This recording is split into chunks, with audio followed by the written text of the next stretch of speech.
보통 이런 자리는 존경하는 블라블라 인사말하고 시작하잖아요. 몹시 무거운 마음으로 자리에 섰습니다. 이야기할 주제가 늘 왜 저의 순서에서 이렇게 뒷전에 벌어지는지 안타깝습니다만, 저는 서울시의회 행정자치위원회 부위원장 박유진입니다. 오늘 주어진 시간 40분 동안 귀하게 주권자의 이야기, 꼭 나눠야 될 이야기 해야 되잖아요. 아무런 편집 없이 있는 그대로 시장님이 하셨던 말씀 그대로 보겠습니다. 국민 여러분, 새해 복 많이 받으십시오. 서울시의 비전은 동행 매력 특별시입니다. 올해도 계속 약자와의 동행을 통해서 따뜻함을 채워나가고 또 아름다움과 매력을 더해서 하드웨어와 콘텐츠 측면에서 정말 세계적으로 선망의 대상이 되는 그런 서울시를 만들기 위해서 최선을 다해 나가겠습니다. 올해는 정말 중요한 선거가 있는 해입니다. 이러한 목표를 향해서 열심히 뛰어서 성과를 내서 우리 국민의힘에는 든든한 일꾼들이 많이 있다 하는 평가를 받아내서 이 총선에 기여할 수 있는 그런 시정을 펼쳐나가도록 하겠습니다. 세간에는 갈등과 분열이 너무 난무한다 하는 정치권에 대한 평가가 있습니다. 올해는 저희 정치권이 화합과 통합 그리고 안정된 모습을 보이기 위해서 최선의 노력을 다하는 그런 한 해가 될 수 있도록 노력하겠습니다.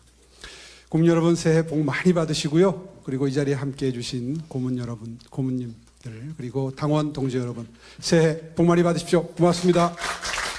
네, 새해 복 많이 받으십시오. 고맙습니다. 훈한 덕담입니다. 1분 20초 시간입니다. 있는 그대로 화면 그대로 보여드렸습니다. 어떤 느낌이 드시나요? 당신이 할 얘기가 이미 우리는 뻔히 알고 있는데 이런 말씀하시고 싶으실 텐데요. 그냥 이렇게 되묻고 싶습니다. 지금 저 상황의 주어를 말하는 사람과 말하는 호명의 당사자만 바뀌었다면 세상은 어떤 반응이었을까요? 이를테면 민주당 소속의 시장님께서 민주당 협의회 민주당 신년할애식 자리에 참석해서 올해 굉장히 중요한 해다. 4월 10일 총선 승리에 기여하는 시정을 하겠다라고 이야기했다면 세상은 어떤 반응이었을까요? 그냥 조용할까요? 조용해야 합니까? 지금 제가 공직자의 선거 정치적 중립 어쩌고 이런 법률 용어를 써가면서 법을 위반했다 그런 이야기를 하는 시간은 좀 이 시간의 품격에 잘 안 맞지 않겠습니까? 법 위반 이야기 하고 싶지 않습니다. 다만 주권자의 보편적 정서에 대해서 이야기해봐야 되지 않을까요? 이런 시간이면 시장님을 모시고 시장님께서도 아마 하시고 싶은 얘기가 많으실 텐데요. 공식적인 자리에서 왜 그런 이야기를 했는지 또 어떤 취지가 있었고 원래 말하고자 했던 건 어떤 것인지 시장님도 하실 말씀이 많을 거라 생각합니다. 시장님 모시도록 하겠습니다.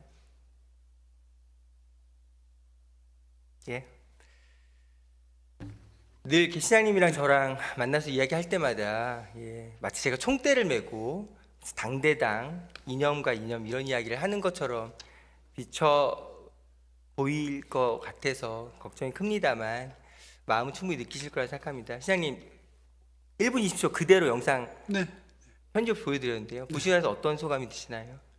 글쎄요, 오해의 소지는 있긴 합니다. 그러나 그 뜻을 의원님도 다 짐작을 하시리라고 생각하는데 저 말을 뜻은 열심히 일해서 좋은 평가를 국민들로부터 받아내서 우리 당에는 좋은 일꾼들, 훌륭한 일꾼들이 많다는 평가를 받아내서 우리 당에서 내는 후보들도 그런 평가를 받을 수 있도록 도움을 주는 그런 시정을 펼치겠다 이런 뜻 아니겠습니까? 글쎄요, 그 정도 이야기를 하면 안 됩니까? 시장님께서 오해 소지가 있을 것 같다라고 말씀하셨잖아요. 어떤 오해가 있다는 말씀일까요? 잘못 보면 앞뒤를 이제 잘라내고 그 보도가 주로 그렇게 나왔습니다. 보도는 이렇게 나가죠. 총선에 기여하는 시정을 하겠다. 글쎄요, 딱 그것만 잘라서 총선에 기여하는 시정을 하겠다고 나가니까 굉장히 억울하더라고요. 앞에 이야기를 빼니까 뜻이 완전히 달라지더라고요. 그래서 또 너희 중에 죄 없는 자가 있으면 먼저 돌로 쳐라 생각나더라고요. 네. 앞에 거 싹 빼고 돌로 쳐라만 하면 정말 무자비한 사람이 되죠. 그런데 비교적 우리 박유진 의원님은 굉장히 합리적인 분이시기 때문에 그 보도를 인용을 안 하시고 이렇게 전문을 다 틀어주셔서 굳이 제가 설명을 길게 안 해도 네. 충분히 제 마음이 전달이 됐다고 생각합니다. 맞습니다. 지금 아마 지금 저를 보시는 의원님들께서 기대하시는 이후 시나리오는 시장님 공식 사과드릴 시간 드릴 테니까 시민들에게 공식 사과하실 의향 있습니까? 이렇게 막 정파적으로 몰아가는 거죠. 시장님께서는 다 듣지 않았냐, 맥락이 다 있는데 그걸 굳이 공개 사과할 필요 있겠습니까? 이런 이야기 할 테고, 그러면 또 보도에 나가는 거죠. 오늘 이런 다툼으로 있었다. 저는 그런 결과는 모두에게 도움되지 않는다고 생각합니다. 그렇죠? 제가 저 영상을 보면서 여기 동료 의원분들과 오늘 나누고 싶은 이야기는, 아니 어떻게 명색이 정치적 중립의 의무가 있는 선출직 공직자의 수장이 행정직의 수장으로서 총선에 기여하는 시정을 펼치겠다라는 말 따위를 할 수 있습니까? 이런 공격을 할 법하지만 그런 것 모두에게 도움되지 않는다 생각합니다. 시장님께서는 누구라도 다 알고 있듯이 국민의힘 소속의 정치인이셨고 그 자리의 자격으로 시장님이 되셨잖아요. 그러니까 말씀하신 그대로 국민의힘에도 좋은 의원들이 있다는 거 알리고 싶었고, 그런 이야기가 집약된 것이 총선에 기여하는 시정이라고 이야기하신 겁니다.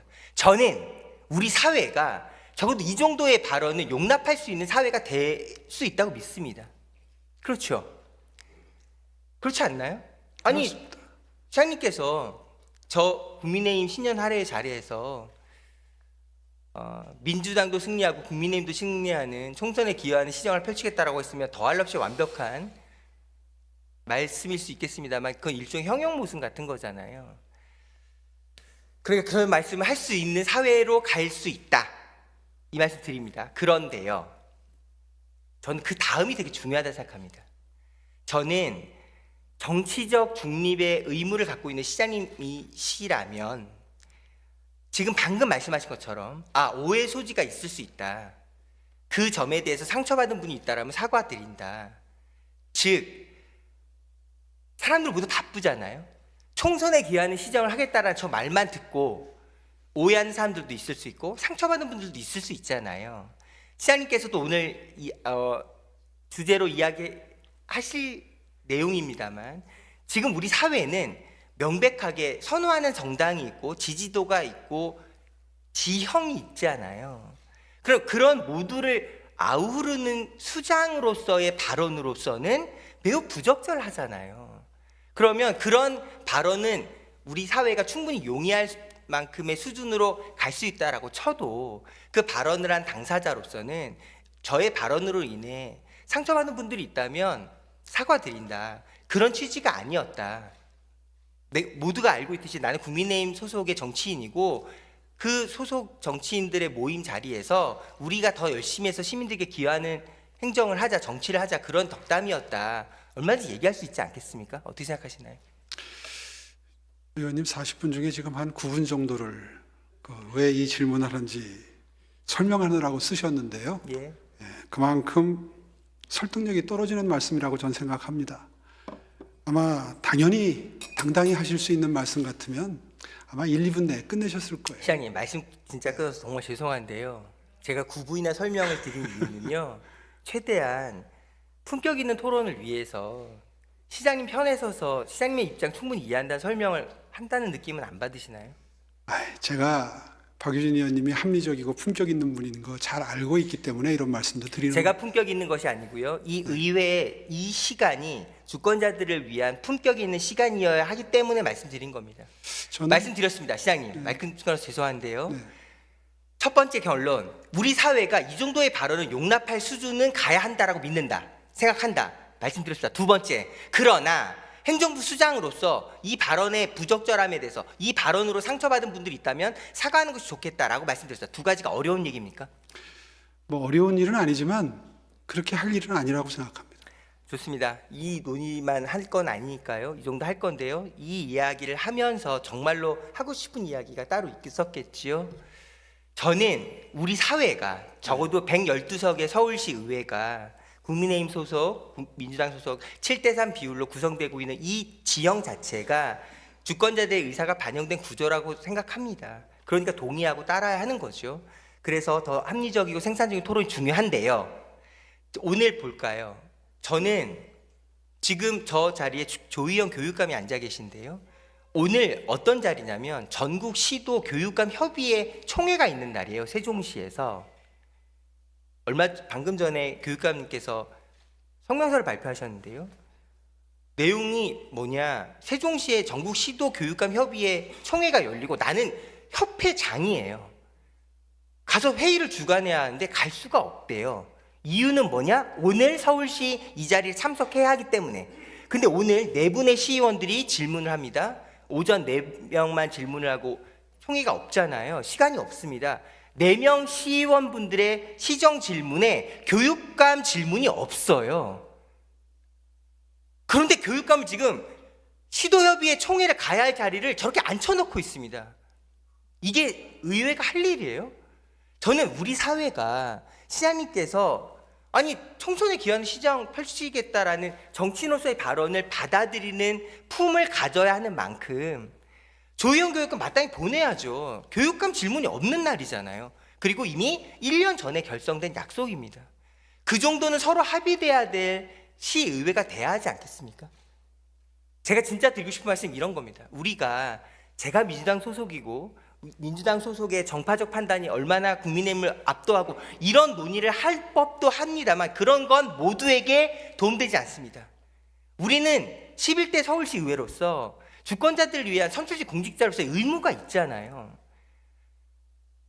듣고 보니까 조희연 교육감의 자리이석을 거절한 이걸 얘기를 하려고 나를 미리 방패막이로 삼은 건가 이런 생각하실 수도 있겠습니다만 아닐 거라고 믿습니다. 말하고 싶은 것은 두 가지인 거죠. 우리 사회가 정말로 좀 성숙할 수 있다. 정파적인 판단과 시정 책임자로서의 판단 구분할 정도의 품을 가져야 한다. 그리고 마땅히 제가 기대하는 오세훈 시장님의 정치력은 그런 오해를 살 수 있는 발언이 있었다면 얼마든지 발언의 취지를 설명하면서 주권자들에게 사과하고 또 진위를 더 진정성 있게 전달하는 노력을 하는 시장님일 거라고 기대합니다. 예, 뭐 하여튼 전 사과를 인색하게 한 적이 없습니다. 사과할 사안은 바로바로 사과드리는데 아무리 생각해도 지금 저 발언은 글쎄요, 누가 상처받을 것 같지 않고요. 예, 알겠습니다. 상처를 받지 않을 것 같다라는 말은 상처를 받은 분들은 또 얼마나 가슴 아픈 말이겠습니까? 두 번째 이야기 해보겠습니다. 공해란 인간의 온도라는 저 무슨 식구입니까? 이런 생각 들겠습니다만 공예가 분들이 했던 저희에게 드렸던 말들 중에 가장 아름다운 문장이었다 생각합니다. 공예의 가치가 어디에 있습니까? 인간의 온도를 가장 예술로 가까이서 구현하는 장르라는 거예요. 생각해보면 귀걸이, 목걸이, 내가 쓰고 있는 장신구 다 장인의 정성으로 공예가의 마음이 담겨있는 그 작품이 우리에게 와닿아서 사용되고 있잖아요. 그런 경우가 많죠. 인간의 온도를 가장 잘 구현한 장르였다라는 말 너무 인상적이었습니다. 저 공예 사업이 대한민국 현재 상황이 어떠냐 제가 좀 조사해봤는데요. 2022년 공예 산업 실태 조사에 나온 얘기입니다. 우리나라의 공예 관련 사업체 종사자가 모두 몇 명입니까? 한 6만 5천 명 정도 됩니다. 적지 않은 숫자죠. 그 중에 41%가 여성입니다. 그러니까 나머지 남성 대 여성 6대 4 정도 비율이라는 거죠. 즉 공예라는 장르에서 여성은 그 중에서도 소수의 역할을 갖고 있고요. 전체 사업체 중에 86%가 개인 사업자입니다. 그 중에서 40%가 안 되는 39%가 여성 사업자 대표입니다. 그러니까 전체 사업자 면에서도 공예 산업 관련 전체 시장을 봐서도 여성은 더 특별히 보호받아야 할 조건이 있다라는 뜻인 거죠. 마지막에 써 있는 것처럼 전체 공예 관련 사업자의 35.3%는 이거 서울에 있습니다. 서울이 그만큼 중요한 역할을 하고 있다는 겁니다. 그런 서울에서 중요한 역할을 하고 있는 여성신문에서 잘 보도를 해주셨는데요. 이런 공예라는 장르를 서울시가 2017년에 귀하게 행동으로 옮기죠. 귀하게 행동으로 옮긴 곳이 바로 여기입니다. 노원구 공릉동에 옛날 북부 법조단지가 있죠. 지금 보시는 것처럼 여성공예센터, 생활사박물관, 사회적 경제지원센터, 창업디지털까지 작지 않은 땅에, 즉 북부 법조단지 있는, 지금도 구치감 저 공예센터 끼고 있는 저 예스런 건물 그대로 저 땅에 2017년에 서울 여성공예센터를 만들어지죠. 7년 운영했습니다. 7년 운영해서 어떤 성과가 있었나, 우리는 성과 집중하는 사회잖아요. 볼까요? 7년 동안 약 400여 개의 공예 관련 창업 스타트업을 인큐베이팅 했습니다. 여기서 말하는 인큐베이팅, 영어 쓰고 싶지 않았습니다만 최대 2년까지 머무를 수 있었습니다. 그러니까 극초 단기, 극초창기 스타트업, 공예를 관련으로 여성 대표자를 우대하면서 공예를 관련으로 스타트업 하는 분들이 최대 2년까지 그 센터에 머물 수 있었습니다. 그렇게 해서 2년 동안 인큐베이팅해서 배출됐던 스타트업이 무려 400여 개입니다. 12,000명의 예비 공예 창업가가 실제로 길러졌습니다. 무려 12,000명의 예비 창업자입니다. 18만 명의 시민 합숙자는요, 서울 시민이거든요. 서울 시민 18만 명이 7년 동안 저 센터를 찾아가서 직접 내가 공예해 본 겁니다. 바늘도 해보고 도자기도 구워보고 18명이 직접 체험을 했습니다. 1000회 체험 클래스를 운영했고요. 100회 공예 창작 마켓이 열렸는데요. 저 1000번에 걸쳐진 체험 클래스는 원데이 클래스라고 해서 공예 관련된 관심 있는 서울 시민이라면 누구나 한 번은 꼭 들어보고 싶은 명강의로 유명했습니다. 저 7년 동안 서울시가 얼마를 투자했냐? 1년에 약 운영비가 18억에서 2억 정도 들어가거든요. 왜요? 1년에 한 53개 정도, 55개 정도의 스타트업들을 유지하고 배출했기 때문입니다. 상주 직원이 책임 매니저만 15명에서 21명 정도가 상주되면서 거의 24시간 불 밝히면서 말하자면 서울 여성 공예 센터라는 이 말의 함의 그대로 공예라는 장르, 인간의 온도를 지키고자 하는 공예가들에게 가장 중요한 장소였습니다. 그걸 서울시가 7년간 저런 투자를 했습니다. 얼마를 투자했냐? 142억을 투자한 거예요. 놀랍게도요. 142억을 투자해서 저 공예센터에서 실제로 우리의 공예물, 나의 작품을 팔아서 거둔 매출이 100억이 넘습니다. 시장님께서 잘 아실 겁니다. 서울시가 스타트업, 극초창기 스타트업 인큐베이팅을 7년간 400여 개 기업을 배출시킨 것도 대단한데, 그러면서 142억을 투자했는데 그 극초창기 스타트업이 본인의 상품을 팔아서 거둔 매출이 100억이 넘어요. 이 정도의 성공적인 사례가 있었을까요? 정말 자랑스러운 일인 거죠. 그 결과 서울 여성 공예 창업 공예센터는 공예가들이 가장 사랑하는 장소이고, 그 인큐베이팅을 통해서 배출된 분들은 멀리 가지도 않고요. 노원구 공동 일대에 하나의 예술가 촌을 이루듯이 모여 살게 되었습니다. 그러니까 말 그대로 공예라는 장르가 선순환되는 아름다운 장소였습니다. 그런데 서울시가 작년 연말 23년 말에 전격적으로 결정한 것은 지금 2월 이번 달 29일 전면 퇴거입니다. 왜요? 사업을 아예 중지시켰거든요. 시장님 모시고 오늘 나누고 싶은 이야기는 아마 이런 답변을 하실 거라고 믿거든요. 서울시가 작년에 1조 4천억 예산을 줄였고 3.1% 13년 만에 초유로 예산안이 줄었잖아요. 그런 상황에서 고육지책이었다. 원하지 않는 결과였지만 어쩔 수 없었다. 이렇게 말씀하실 거라 생각합니다. 답변 먼저 청해 볼까요? 예, 뭐 의원님 못지않게 저도 공예를 굉장히 즐기고요, 사랑하고, 그리고 제가 여기서 가까운 안국동의 그 공예박물관, 외국에서 온 손님들한테는 꼭 거기를 방문해 보시라고 권할 정도로 공예에 대해서 애정이 깊습니다. 먼저 그 점은 뭐 공감대가 있는 것 같고요. 또 이 공간이 이런 그 공예와 관련된 창업 공간으로 그동안에 훌륭하게 기능해 왔다는 점도 그건 뭐 100% 동의합니다. 다만 이 공간 전체, 지금 아까 그 언급하셨다시피 그 옆에 생활사 박물관도 있고 또 다른 창업 공간도 있고, 이거를 한꺼번에 다 털어서 현재보다도 더 효율적이고 성과를 낼 수 있는 공간으로 바꾸고자 하는 계획이 지금 진행 중에 있습니다. 네. 뭐 잘 아시다시피 아마 올 상반기 중으로 그 계획이 다 성안이 돼서 공표가 될 수 있을 것 같은데요. 그렇게 되면 아마 지금보다도 더 성과를 많이 낼 수 있는 공간이 될 수 있겠죠. 지금은 저렇게 4분의 1 정도만 활용하고 있는 거 아닙니까? 그래서 저기만 비워놓고 나머지 3군데를 털어서 무슨 계획을 세우는 건 또 현실적으로 쉽지 않잖아요.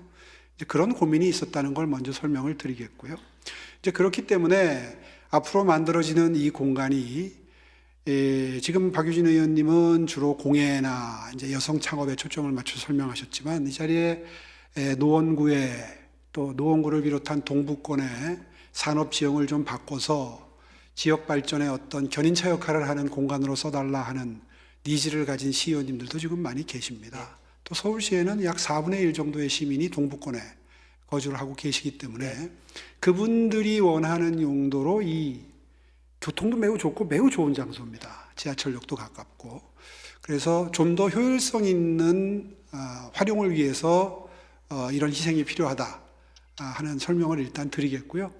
이제 그렇게 하기 위해서는 더 효율적이고 더 성과를 낼 수 있는 도시 경쟁력이나 매력을 더 상승시키는 데 필요한 공간으로 바꾸는 게 필요하겠죠.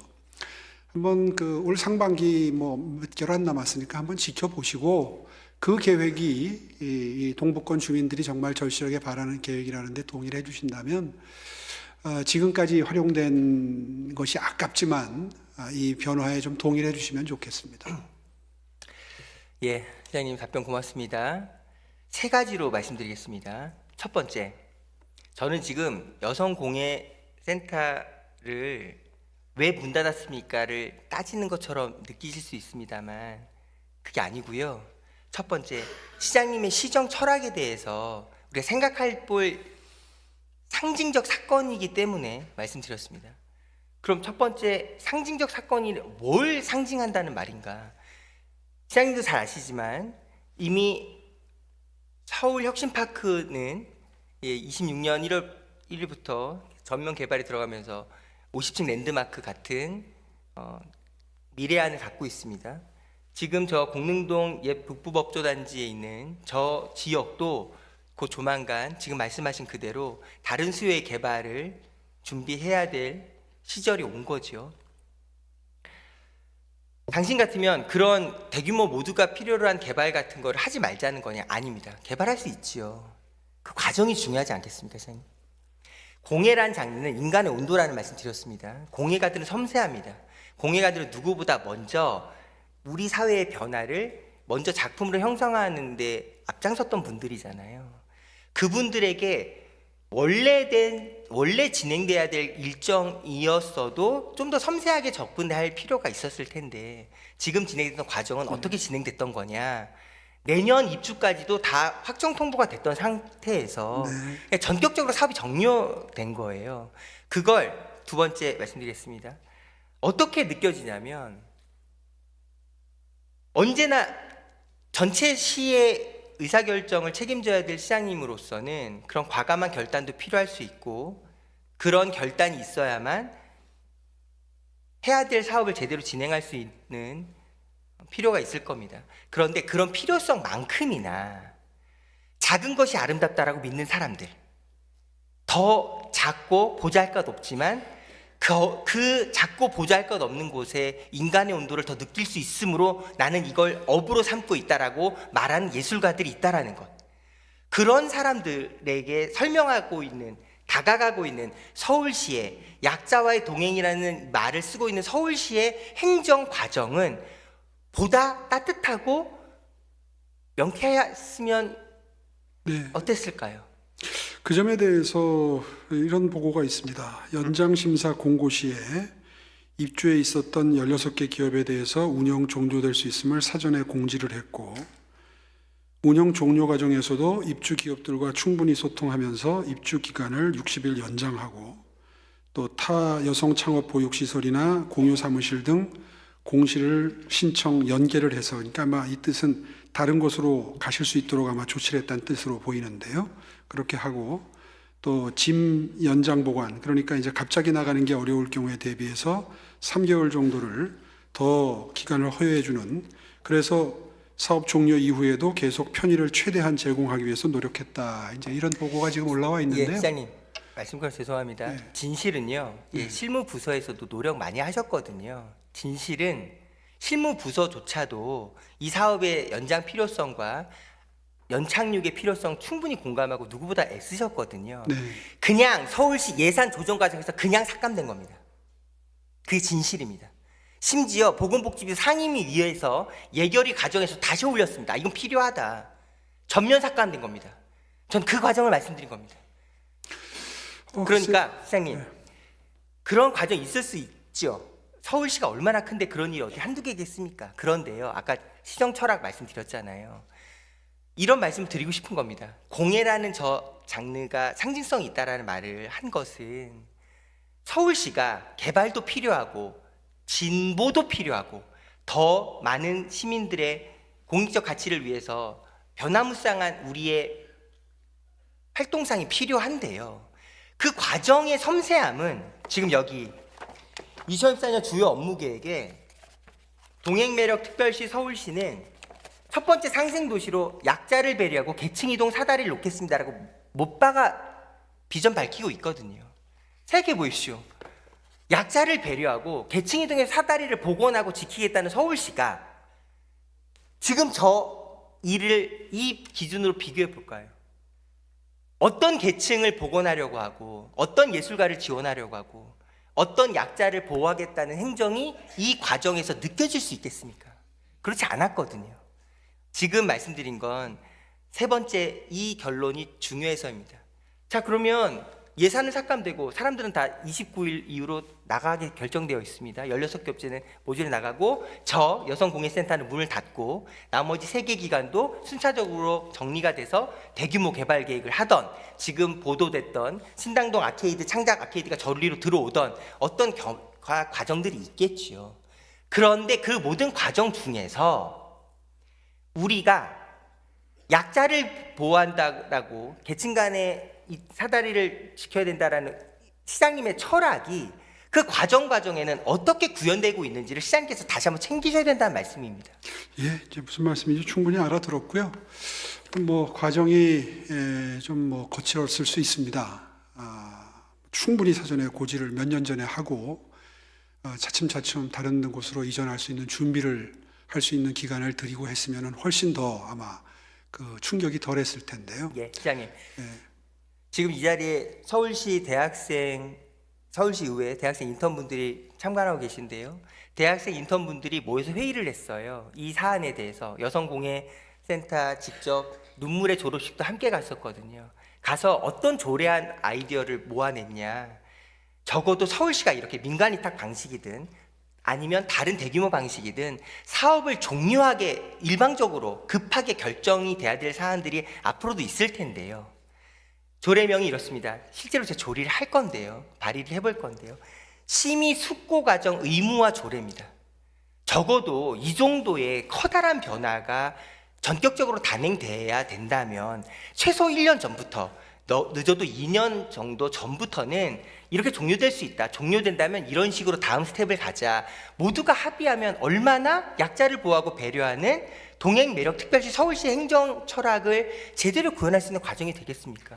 그렇지 않을까요? 예, 동의합니다. 충분한 기간을 가지고 한다는 게 늘 저항을 최소화할 수 있는 방법이고요.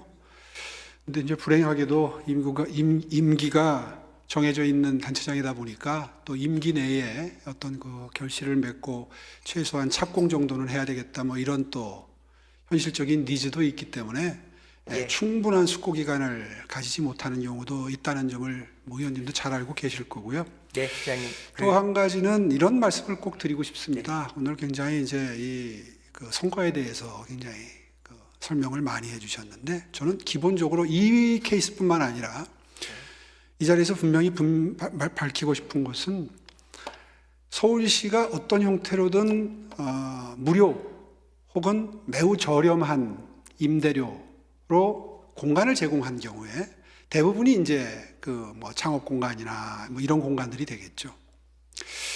이것이 수년이 경과하게 되면 이제 당연한 권리가 되어 갑니다. 전 그건 서울 시민 전체가 바라지 않는다고 생각합니다. 늘 새롭게 창업하고 싶은 기업을 꿈꾸는 사람들은 있고요. 그 꿈꾸는 사람들은 대부분 청년들입니다. 그런 기회는 저렴하게 이용하거나 사용료를 면제된 상태에서 이용하는 창업기업들의 경우에는 맥시멈 한 2, 3년? 그 이상이 되면 그거는 불합리합니다. 예. 거기서 그동안 그 짧은 기간 동안에 살아남은 기업들은 돈을 벌고 있을 거고요. 그러면 그 다음 그 장소를 원하는 분들에게 양보를 해주시고 나가서 본인들 비용으로 비즈니스를 하시는 게 저는 그게 합리적이라고 시장님, 생각합니다. 말씀드려서 죄송한데요. 팩트가 틀렸습니다. 지금 저 센터는요. 최대 거주기간 2년이라고 말씀드렸습니다. 그러니까 지금 2년만 거주할 수 있는 아니, 저 기업을 케이스를 말씀드리는 게 아니라 400개나 배출했다는 사례라는 말씀드리고요. 시장님이 지금 말씀하시는 소중한 세금 소중하게 써야 된다라는 기회는 공평하게 가야 되는데 기회 공평이죠. 기회 공평을 중요하게 생각하니까 오늘 이 질문을 하는 겁니다. 아니 그 점에 서울시가- 대해서 공감대가 있다면 크게 문제될 게 없습니다. 맞습니다. 지금 세 가지라고 말씀드렸는데요. 첫 번째가 시정 철학에 대한 관점이었고요. 두 번째가 과정의 섬세함이었습니다. 세 번째가 진짜 중요합니다. 그래서 지금 어떻게 하라는 거냐? 최소한 서울시는 책임 있는 이분들에 대한 책임성을 완수해야 합니다. 이분들이란 누굴까요? 지금 16개 기업들은 당연히 내년, 그러니까 올해 1년도 연장할 수 있을 거라는 계획으로 투자도 하고 기기도 사고 준비를 했거든요. 근데 일거에 이제 나가게 되었잖아요. 그럼 적어도 16개 기업만큼이라도 최소한 행정의 신뢰보호 원칙을 따져서라도 이분들이 안정적으로 다른 곳에서 잡아서 1년간은 서울시가 지원할 수 있는 울타리 안에서 자신의 꿈을 제대로 잘 정리하고 다른 버전으로 진화할 수 있도록 도와주는 건 마땅하다 생각합니다. 실제 실무 부서에서도 그런 의지가 충분하거든요. 시장님께서 세심하게 살펴서 지금 이 뜻하지 않은 아픔을 겪고 있는 이 청년들, 여성들, 극초창기 스타트업 배려주시기 바라고요. 시장님 혹시 아시겠습니다만 제가 위메프라는 회사 이름 지은 창립 멤버입니다. 위메프는 8번째 유니콘으로 2019년 거래액만 6조 5천억 팔았던 회사로 성장해온 역사가 있었습니다만 그런 위메프조차도 극초창기 시절에 SBA 도움을 많이 받았습니다. 그런 게 저는 시장과 공공에서 스타트업, 청년 창업 이런 걸 말로 끝내지 않고 실천으로 옮기면서 우리 사회의 공익성을 두텁게 실제로 지원하고 성과로 만들어내는 과정의 일부라고 생각합니다. 세 번째 질문 가보도록 하겠습니다. 이제 시장님께서도 저랑 이 주제로 논의를 너무 많이 해오셔서 충분히 잘 아실 거라 생각하는데요. 자, 4년이면 충분하다. 어떤 말씀일까요? 예, 이게 지난주 있었던 일입니다. 시장님과 저희가 지금 공식적으로만 3번에 걸쳐서 진지한 토론을 했습니다. 오늘 4번째입니다. 2020년 12월에 서울시가 공식 답변을 했습니다. 3개 기관의 직영 콜센터 업무를 하는 분들은 마땅히 업무의 특성상 직영이 맞겠다. 그렇죠? 3개 기관 SH 도시철도공사, 교통공사, 그리고 신용보증재단 3개 기관의 콜센터 분들 3개 기관 합해서 지금 현재 108명밖에 안 남았습니다. 점점점 줄어들고 있거든요. 점점점 줄어드는 것의 슬픔이 뭐냐면 10년 차 콜센터 숙련 노동자의 임금이 월 220만 원입니다. 월 220만 원을 받는 10년차 숙련공들이 더 이상 견디지 못해 나가면 신규 충원이 될까요? 신규 충원이 안 됩니다. 내가 10년을 일해도 그렇게 감정노동 소모해 가면서 이 전문기관의 전문적인 콜 상담을 10년을 해도 10년 동안 10년에 월급이 220만 원이라는 시절을 어떤 청년이 원하는 청년 일자리이겠으며 어떤 새로운 사람이 그 사람이 빠졌다고 새롭게 충원이 되겠습니까? 지금 어느 상황이냐면 제가 시장님과 말씀드렸을 때만 해도 120명이었습니다. 불과 2년이 지나면서 지금 총원이 108명으로 줄어들었고요. 이 108명은 정말이지 어떤 상황이냐? 내가 나가면 이 고통을 너에게 안겨야 되는데 이 슬픔을 알기 때문에 서로가 서로를 어깨동무하며 버티고 있는 상황입니다. 시장님의 결단이 필요하다라고 거듭 말씀드렸죠. 설명드렸던 거 기억나실 겁니다. 시장님, 이 108명을 3개 기관이 직고용을 한다라고 해서 첫 번째, 인건비 크게 늘지 않는다. 민간위탁 방식에서 민간위탁 사의 수익이 빠져가기 때문에 실제로 이분들의 임금 테이블이 크게 달라지지 않는 상태에서 오로지 그 기관의 직고용이 필요하다. 왜? 그래야 민원처리법상 민원을 해결할 수 있는 권한은 그 기관의 직원이어야만 할 수 있거든요. 세계 기관의 콜센터가 간절히 원하는 건 그겁니다. 나는 지하철에 급박한 상황, 지금 사람이 넘어졌어요, 심폐소생해야 됩니다, 이런 이야기를 듣는 내가 바로 달려가서 하고 싶은데 지금은 나는 그런 권한이 없어요. 가서 소속 직원 당신이 가서 하셔야 된다라는 이야기를 해야 하고, 그 바쁜 상황에서 일단 남의 일처럼 여기는 이 시스템은 시민들은 시민대로 불편을 가중시키고 감정노동자들은 노동자들로 가슴이 아파하는 상황을 만들고 있습니다. 즉 오늘 시간의 결론이 뭐냐? 시장님만 결단하시면 됩니다. 어떤 결단? 세계기관 마땅히 직고용해야 맞다라는 서울시 약속 실천한다. 대신 세계기관 모두 정규직 노조들이 완강히 반대하고 있다라고 노노 갈등 뒤에 모두가 숨어 있잖아요. 정규직 노조회가 얘기해야 합니다. 서울시가 마땅히 투자 출연 기관으로서 정규직 TO 마냥 늘리는 것이 아니라 콜센터 직원분들은 직영화에 대한 고민을 하지만 정규직 노조는 그것으로 인한 서울시 투자 출연 기관에서 투자가 제한되거나 위축되지 않는다는 걸 시장으로서 보장한다, 얘기하시면 됩니다. 그럼 어느 정규직 노조가 반대하겠습니까? 10년 동안 월급 220만 원 받아가면서 그 격심한 전문성 다루는 콜센터를 몸으로 겪은 사람들 아닙니까? 이분들이 약자가 아니면 누가 약자이며 이분들이 계층 상승, 계층 유지, 사다리를 보호해야 될 조치가 이분들에 대해 적용되지 않는다면 우리가 말하는 매력 동행도시, 동행매력 특별시 서울시는 누구를 위한 얘기란 말입니까? 2분 30초 남았습니다. 이런 절절한 슬픔을 겪고 있는 분들이 오늘도 저 의회 앞에 남아있길래 예정이 없는 말씀입니다만 드리게 돼서 매우 송구스럽습니다. 시장님, 지금 정태익 대표는 물러났고 TBS 경영지원본부장마저도 사퇴했습니다. TBS는 지금 아비규환입니다. TBS 남아있는 직원들이 저에게 탄원서를 보내왔습니다. 제가 오늘 발표를 끝나면 시장님께도 보내드리겠습니다. 시장님, 지금 남아있는 340여 명의 임직원들은 정말이지 고통받고 있습니다. 시장님, 2분 동안 답변 듣겠습니다. 예, 그래도 답변할 시간을 남겨주셔서 고맙습니다. 저도 가슴이 아픕니다. 의원님 이 대목에 이르니까 좀 하이톤이 되시는데 저도 굉장히 가슴이 아파요. 그건 분명히 말씀드리겠고요. 경과는 뭐 의원님이 더 잘 알고 계시라고 생각합니다. 저는 TBS에 그동안에 실망스러운 행태를 보인 사람들도 있지만 그렇지 않은 사람들도 있다는 사실을 잘 알고 있기 때문에 어떻게든 생계에 영향을 미치지 않도록 최대한 배려하려고 노력해 왔습니다. 그건 뭐 다 지켜보셨을 테고요. 지금도 제 마음은 같습니다. 선의의 피해자가 있어서는 안 되겠다는 생각 때문에 여러 가지 고민을 하고 있다는 점 분명히 말씀드리겠고요. 그 다음에 이제 먼저 말씀하신 이 투출기관의 비정규직의 정규직화는 어떤 의미에서는 우리 사회에서 좀 상징화되어 있습니다. 인천국제공항 사태 이후에 많은 청년들이 비정규직의 정규직화가 꼭 그렇게 사회적 약자를 보듬는 것만은 아니다 하는 데 대한 의견을 분명히 보여준 바가 있고요. 그것과는 무관하게라도 의원님 잘 알고 계시고 아까 언급하신 것처럼 이 사안은 노노 갈등이 핵심입니다. 저도 이 기관들에게 조속한 해결을 주문한 적이 있고요. 그런데 노조들이 완강합니다. 의원님 아까 뭐 노노 갈등은 별거 아닌 것처럼 잠깐 말씀하셨는데 생각보다 강경합니다. 신용보증재단의 경우에는 같은 민주노총 출신인데도 용납이 안 됩니다. 시장님 20초만 제가 쓰고 이 발표 끝나고 바로 듣겠습니다. 시장님 여기 상생 매력 도시 약자를 배려하고 계층 이동 사다리를 놓겠다는 말씀. 우리 사회의 가장 약자, 가장 보호해야 될 대상이 바로 노동자이고 우리 시민이고 우리 동의합니다. 주권자. 맞습니다. 네. 그 대한 답변 마치고 계속 듣겠습니다.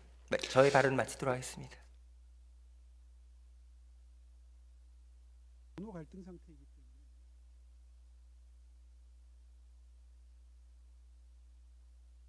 저는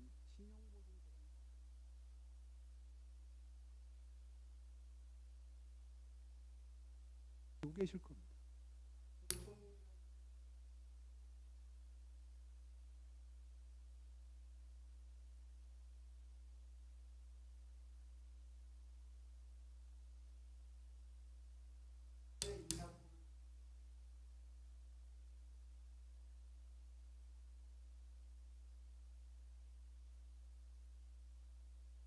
논의를 해야 될 필요가 있습니다.